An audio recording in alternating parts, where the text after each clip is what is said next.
Visi pažįsta šį medį, tik vadina skirtingai. Vieni robinija, kiti baltąja akacija. Liaudiškai šis medis dar vadinamas vikmedžiu ar žirnmedžiu.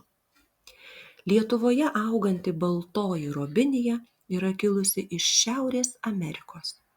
Į Europą ji buvo atvežta XVI amžiuje. Dažniausiai šis medis sodinamas kaip dekoratyvus.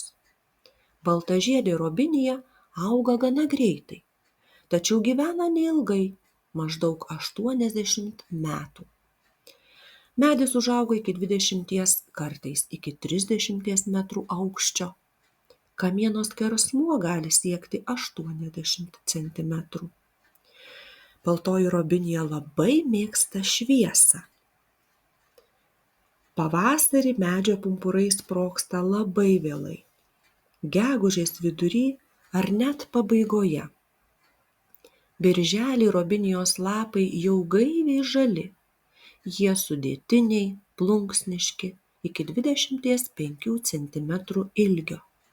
Kiekvieną lapą sudaro nuo 9 iki 25 ovalios formos lapelių. Vasarą lapai įgauna melsvą atspalvį. Ant jaunų ūglių užauga tvirti dygliai iki 2 cm, kartais net iki 4 cm ilgio. Jie ant šakelių išlieka kelerius metus. Dygliai apsaugo jaunus robinijų ūglius nuo žolėdžių gyvūnų. Birželio mėnesį pražysta maloniai kvepiančių žiedų kekės. Žiedai rožiniai ar balti, susitelkę į vešlias 8–20 cm ilgio kekes.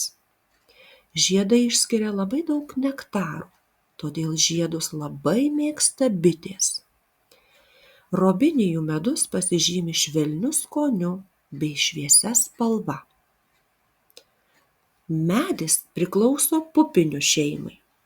Nužydėjus žiedų kekėms susiformuoja robinijos vaisiai – ankštys, o jose pupeles primenančios sėklos.